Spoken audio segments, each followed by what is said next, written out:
Class BSc part third. Welcome in my YouTube channel.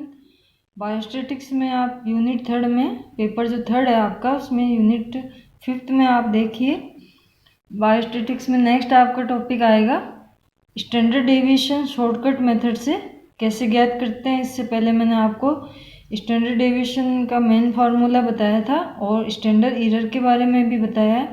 अब मानक विचलन लघु विधि से कैसे ज्ञात करते हैं, इसका फार्मूला देखिए। स्टैंडर्ड डेविएशन को हम सिग्मा के द्वारा डेजिग्नेट करते हैं, summation d x square upon n minus summation d x square upon n, इसका होल रूट। विचलन जो भी है उसको dx को, विचलन को हम यहाँ dx कहेंगे, जो भी मानक विचलन आया है उसको dx कहेंगे। इसको ज्ञात करने के लिए हम क्या करेंगे, जो x हमको दे रखा है उसमें से एक कल्पित माध्य मानेंगे। कल्पित माध्य को a कहते हैं। a मीन्स एज्यूम्ड मीन या कल्पित माध्य। इसको x में से घटाया जाता है जब अपने ये dx प्राप्त होता है। फार्मूले में dx n अपने को दे रखा होता है। अब ये समेशन क्या है, इनका योग है। dx अपने को चाहिए तो dx क्या है, x माइनस a। x अपने को दे रखा है, a अपने एक कल्पित माध्य मान लेंगे, x में से उस कल्पित माध्य को घटा देंगे। n क्या होता है, आइटम्स की कुल संख्या, मदों की कुल संख्या, समेशन कुल योग।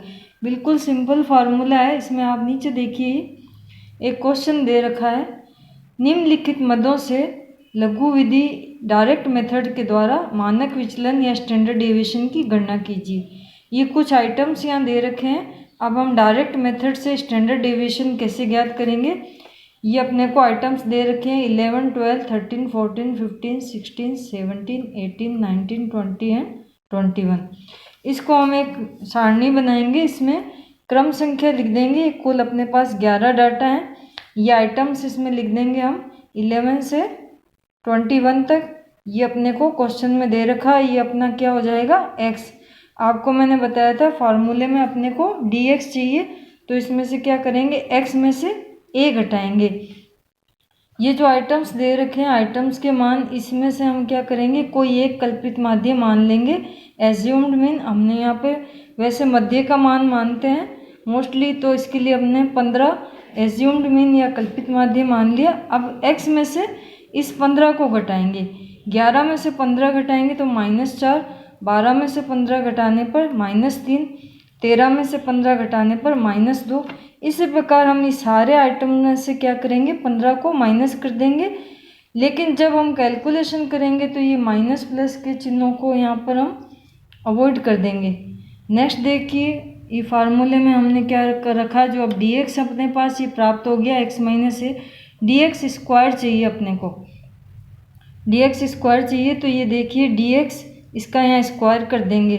4 × 4 16, 3 × 3 9, 2 × 2 4। इसी प्रकार से हम d स्क्वायर x ज्ञात कर लेंगे। अब अपने को क्या चाहिए, इसका समेशन, समेशन dx स्क्वायर चाहिए, तो ये dx स्क्वायर जो अपने पास आया है इसका हम यहाँ पर जोड़ कर देंगे। आइटम्स अपने पास कितने हैं, 11।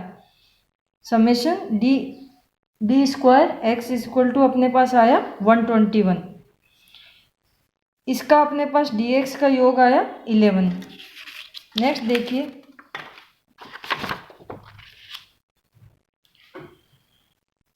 समांतर माध्य देखिए आप, x bar equal to summation x upon n। हमने समांतर माध्य के लिए स्टैंडर्ड डेविएशन ज्ञात करना है, तो समांतर माध्य कैसे ज्ञात करेंगे, पहले बता रखा है आपको। समेशन x अपॉन n क्या होता है, समांतर माध्य x बार कैसे, समेशन x, ये देखिए पिछली लिस्ट में अपनों जो अपने पास ये x आ रखा है, इसका हमने यहाँ समेशन कर लिया 176 अपॉन n। कितना है अपने पास, आइटम 11 है, तो यहाँ पर 16 अपने पास क्या आ गया, समांतर माध्य। चूंकि कल्पित माध्य सामान्यतः समांतर माध्य के समान ही होना चाहिए, अतः इसको हम समांतर माध्य जो ज्ञात किया इससे मिलता जुलता एज्यूम्ड मीन होना चाहिए, तो हमने एज्यूम्ड मीन यहाँ पर 15 मान लिया।